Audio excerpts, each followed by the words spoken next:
So it's 9:34 precisely, and we're rolling out. Big week. Huge week.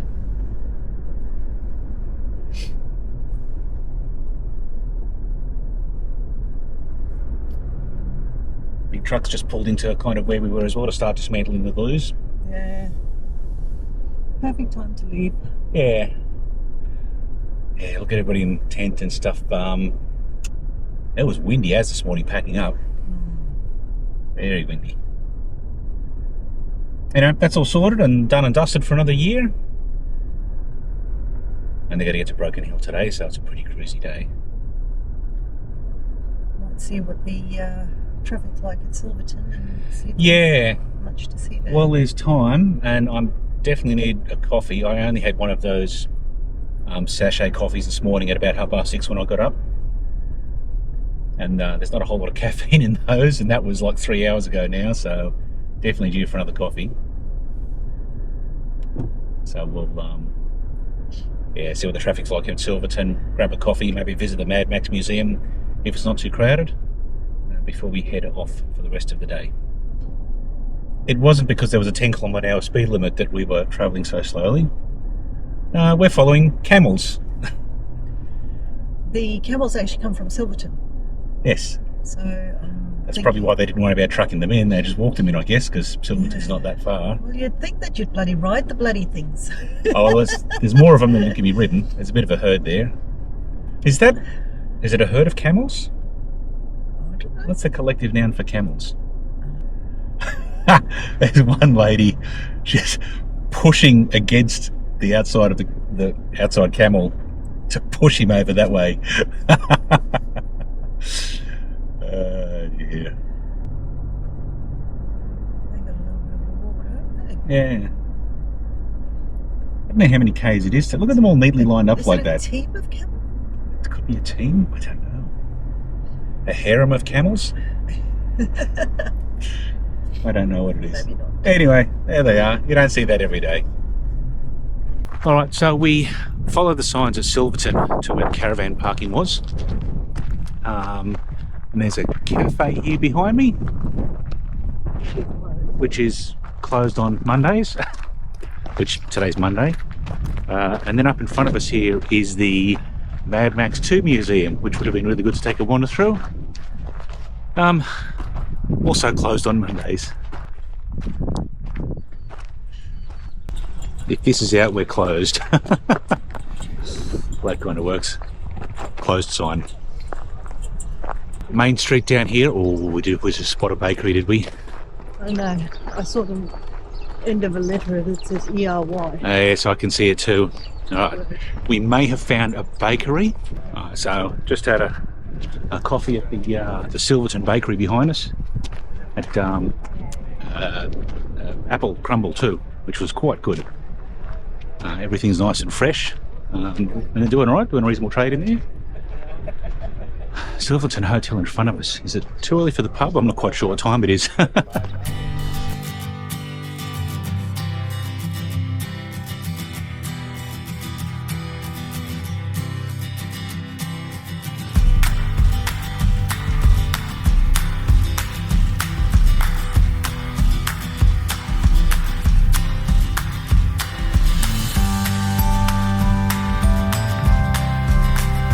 This building over here, like from anywhere down in there in town, you can definitely see it. It stands out. What are you going to say? It doesn't look like such a high area. No. But I guess the rest of Broken Hill's pretty flat, so well, there's a few. See a few wavy bits in the road. Wavy bits, hilly bits.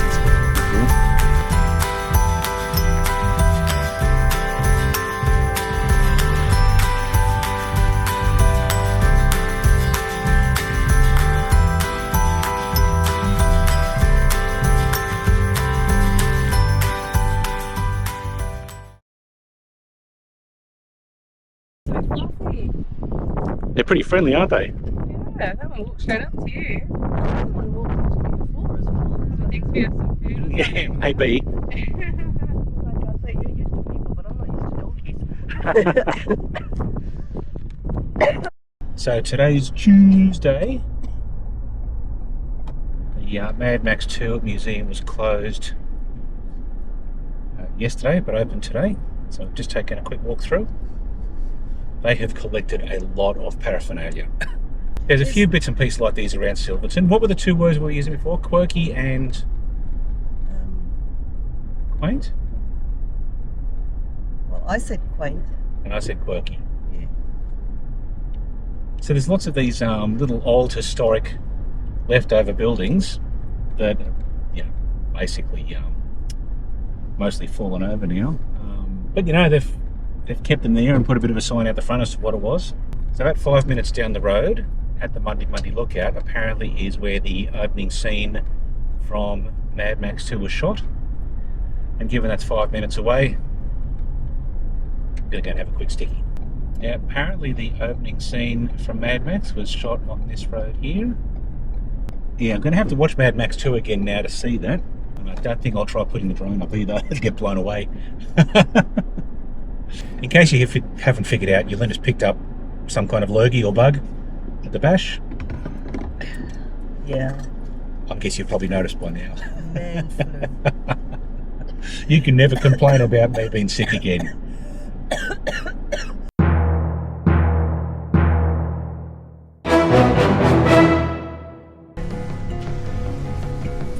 Right, so we're at the Pro Hart Gallery. Have a look at some of these specimens we've got going.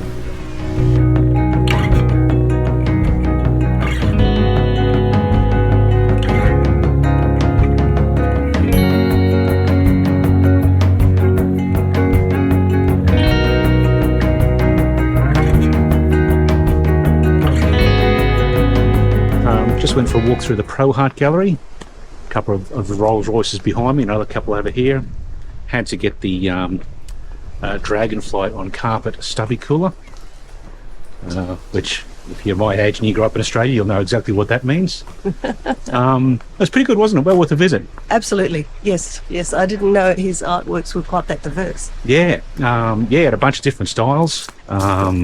A lot of detail in some of his, especially those like compilation pieces were really good. Yeah, you got to find the one where the dog's peeing on the bottle of wine and the guy's passed out. Yes, there's a bit of humour in some of them. So that was well worth a visit.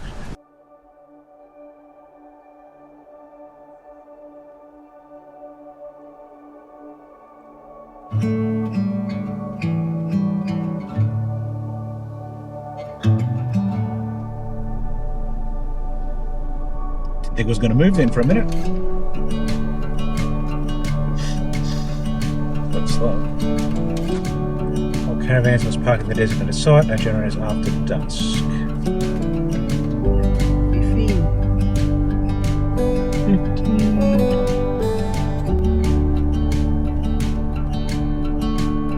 It's like 15. Right here, is it? There we go. Look at that.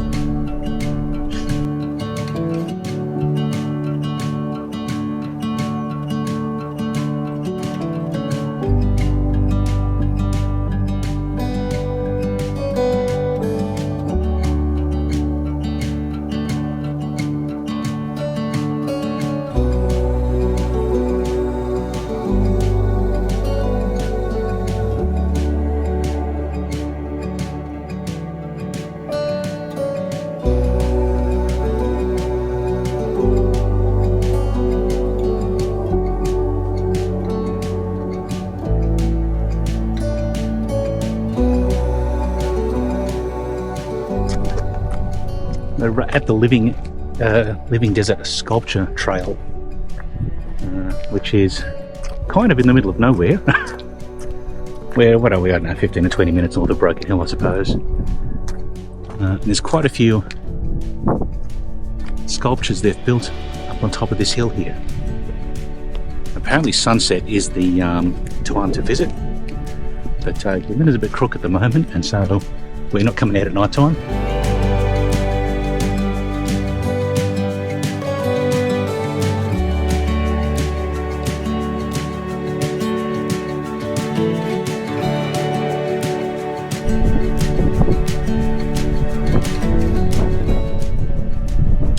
So this is the famous one of footprints. One appears on all the brochures anyway. Apparently, let's see if we can get that sunset through there. That hole is a photo to get.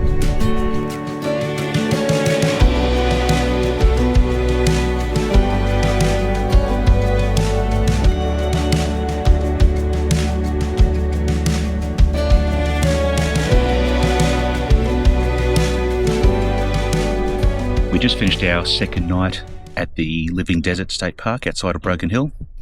It's only like 10 minutes north of Broken Hill, it's not very far away. But it feels like much further. It's actually a pretty good stargazing area, apparently. And unfortunately, the first night we were here, it was semi-overcast, but a very bright full moon, which kind of cuts down on what you can see. And last night, couldn't see any stars at all. It was just a bit too overcast. Nice and clear this morning, but that's the luck of the draw. I suppose you can't really control the weather.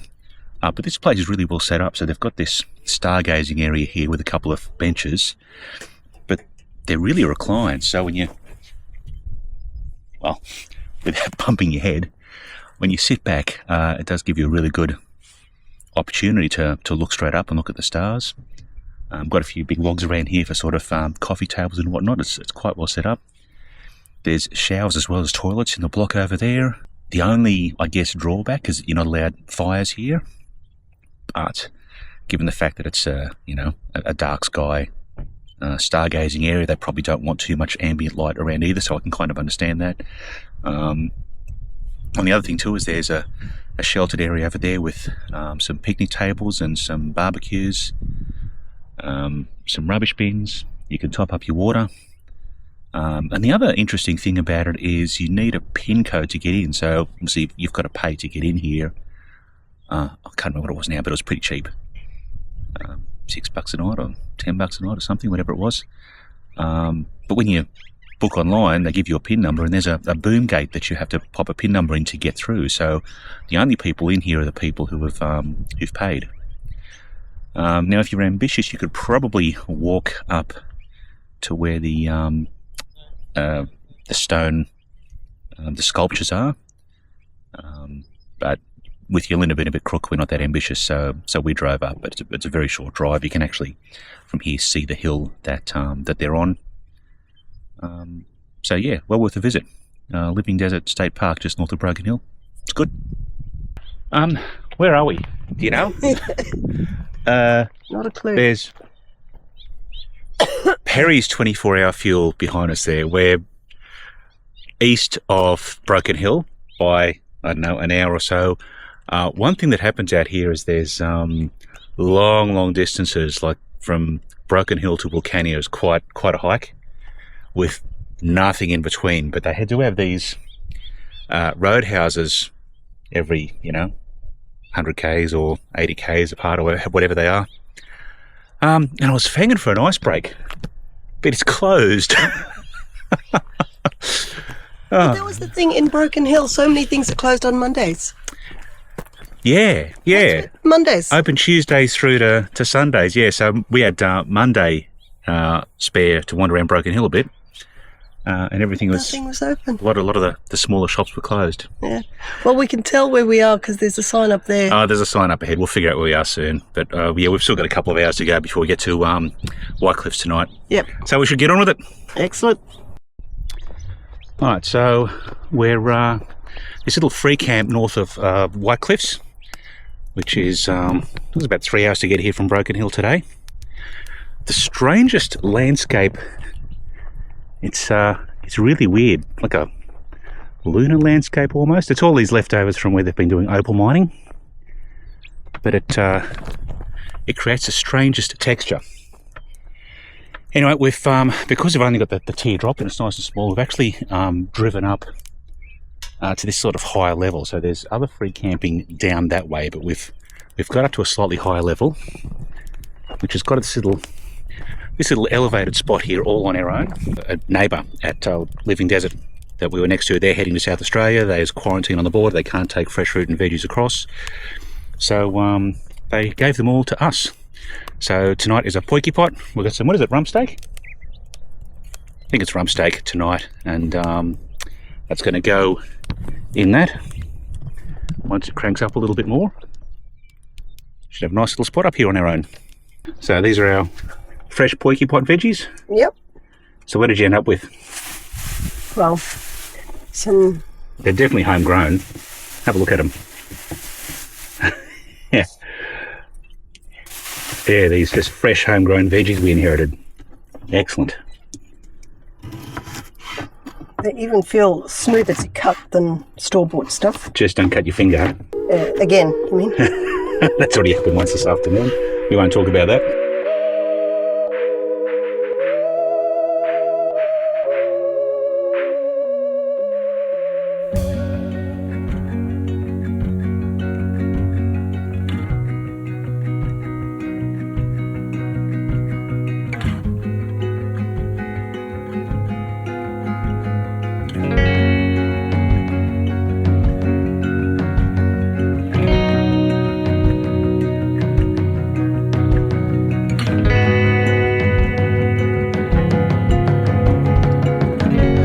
I was a bit slack last night and didn't do the dishes after dinner. We show you over here, a little poiky pot going in the fire there, and sat down and had a couple of beers, and doing the dishes was just like so I could do it this morning. But look at sunrise over there.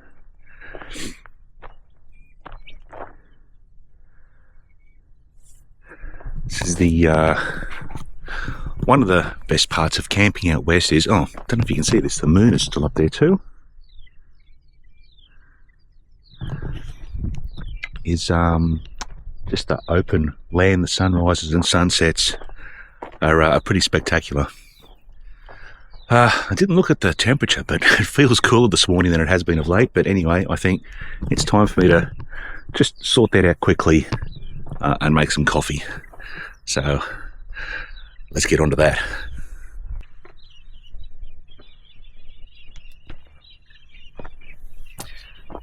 Alright, so we've got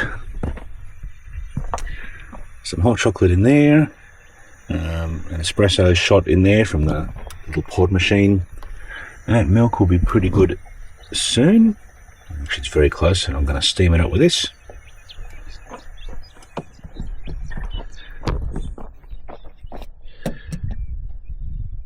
Put you back down there. Alright. Hold that back so I can see what I'm doing. So it does a pretty good job.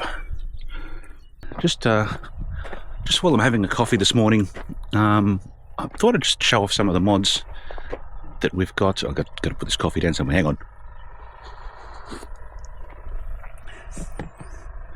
Show off some mods that we had made before this trip. So we got these guys that are kind enough to put a sticker on our jerry can for us, Central Maintenance and Welding in Rockhampton, to weld up this frame. Now apparently that's 4mm box section, so possibly a little over engineered, but that's not going anywhere. We bought these jerry can holders, and they welded the black bars across the top of the drawbar here, which means they had to lift that guy up a little bit and refix it on top of those. But that puts us a jerry can either side over there, so that gives an extra 40 litres. And we also bought one of these gas bottle holders, and they've welded that onto that drawbar assembly too. Now that's not connected to anything usually, but it's there as a spare, so if we run out, it's easy enough to swap them over. Or if we've got the Weber out, I can just grab that, carry that round the back and plug it into the Weber, and we're good to go. The other thing we've got then is this stone guard. So it was a bit difficult to fit in here, so we've got these little bits of section welded in there just to raise it up a little bit. Otherwise I couldn't get the jockey wheel up, so I've loosened the jockey wheel off, dragged it forward. By raising this, it means I can still close the jockey wheel up with the wheel towards the back. And the other thing we had to get them to do is, you can see it on this side here. You see that scratch there? So the angle on these wasn't steep enough previously, and reversing at a tight lock, this guy scratched against the tail light over there, which is not great. So you can see here they've cut and bent and re-welded these to give it a bit more of an angle, so that we don't end up smashing our tail lights there when we're reversing. Now, the other thing that's done is added a fair bit of extra weight to the front of the van there. So I reckon I think they said something like 7 kilos of steel. Does that sound about right? Can't remember exactly what they said now. Plus 40 litres of water plus a gas bottle. Now, when we first, let me just hold this properly. When we first got this early in the days, some friends of ours had one of those proper scales you put under there to check your the force of your the weight on the tow ball. And I think we only had 50 or 60 kilos down at the time, which is definitely not what is recommended. So the general rule of thumb is 10% of the weight of what you're towing is the downforce you want on your tow ball, I believe. So if we've got, by the time we load this up, there's probably, I don't know, 1,100, 1,200 kilos in there maybe, I guess. Which means we definitely want like somewhere between 100 and 120 kilos down on the ball. And we didn't have anywhere near that. So what this has done with there's 50 kilos, I suppose, they're extra. So 60 kilos that we did have is down to about 110 now. And I've got to say, definitely noticed a difference in the handling. I mean, it did push the back of the car down a little bit more, but nothing that it can't handle. It's obviously designed to tow a lot more than that. But just the towing, performance is the wrong word. The towing feel, it definitely felt a lot better having that extra weight on the back. A lot more stable is probably the word I'm looking for. I don't know, I was holding that camera looking in the sun then. It wasn't that bright. Well, actually, the sun is that bright. Anyway, there our mods, really happy with them. That's given us a lot more range in terms of water. We can sort of, stay off grid for much longer without having to worry about where our next water source is. And having the extra gas bottle there on the back too is also really convenient. So I don't know if you can hear that in the background. And I might have already mentioned this, but we're at White Cliffs, which is about an hour's drive north of Vulcania. And it is an opal mining area, hence all the odd lunar looking landscape around. It's sort of, leftover mines from opal mining. But it's still active. And it's, what's the time? It's nearly 7:30 now, but yeah, somebody's got their mining gear started over there already. So I guess if you're out here looking for a massive sleep in, this is probably not the place to stop. This is called Potch Gully, I think.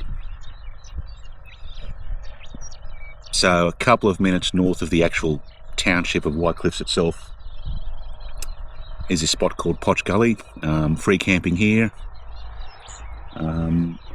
Somewhere in Wikicamps, I think it said there's toilets. I haven't seen any. But apparently they're here somewhere, so we just got our portaloo out. And you are allowed fires, but there's no firewood here at all, so you need to bring your own firewood. What's the collective noun for that? And they're all going to run in front of me. Yeah, because there's something like that now. Oh, one fell over. Oh, and just... Yeah, I know, there's two over there. Yeah, I'm watching them. Look at all the kangaroos. Look at all those chickens. They all made it over. Alright, so I had a quick stroll up and down Main Street at Cobar. We went to that place the other day on the way through. That's like a week and a half ago now, it feels like, which was interesting. Just had lunch there. Got homemade sausage rolls, look pretty good. How was the curried egg? Huge. It was big, isn't it? Yeah. Tasty. But Jeannie had observed that the real go-getters of the university world noticeably lacked the vague, helpless air of the stereotype absent-minded. This isn't good. Oh, shit. least the emergency crews are on site. Oh crap. Oh boy, that's not good. Alright, so we've just pulled up outside the back of Burke Visitor Information Centre, which apparently opens at 9. It's 9:03. Yep. Got to be time for coffee. Alright, so we've just come out of the back of Burke Centre, and I think that there is where coffee should be, but they're doing renos at the moment and it's closed. Finding everybody doing renos. So I think this is the way out. I need to head back into town and caffeinate, I think. Do we know what it is? Nope. Big circle with tentacles. I wonder if this is one of those things where you need to kind of be here at sunrise or sunset and catch the sun through it, maybe? I don't know, no explanation. Don't know. And as they would say in the IT crowd, ruddy mysterious. It's shiny. Caught our attention. It got our attention. We walked up here to have a look at it. Not sure what it is, still don't know. Stopped at Brewarrina, and apparently, well, they've got these Aboriginal fish traps here. And I haven't seen a sign here yet, but I'm sure I saw somewhere on another YouTube video that like they're really old, like a very old, one of the oldest man-made structures about. I have to see if there's a sign about that tells us a bit more of that story. They go back quite a long way, apparently. I'm not completely sure we're in the right spot here. I'm sure. Saw something on YouTube about it a while back. Stephen Allison's channel, I think. Can't remember what they call it now. I don't know if this is the right spot exactly. I'll try and get that without reflection. Could be a struggle. Yeah, so known as one of the oldest human-made structures in the world. And that's sort of what they're supposed to look like there. So you reckon they're across the river a bit more? From the top there, you can actually see some of the stones that have been, like you can see the big boulders. Yeah, okay. I think I might have been pointing at the wrong spot because I went and had a walk down there just before. But that just seemed to be a natural formation rather than a man-made formation, yeah. The others, like you can see the, I mean, obviously putting the weir in here has not helped at all. No. But maybe they did that to stop the wood from washing them away. But where the pelicans are sitting is on all... it's across the river, you reckon? Yeah. Alright, so pelicans over there are, well, that'll make sense, I suppose, because if the fish are getting caught there, it makes sense that the pelicans would be cashing in. You can see the rock, like, you can see where the rocks have been placed around this space here. Yeah. And then down the other side, and then... Yeah, my bad. I think I was pointing out a little natural sort of cove there before, but yeah, you can see where all those pelicans are. They're probably taking advantage of it.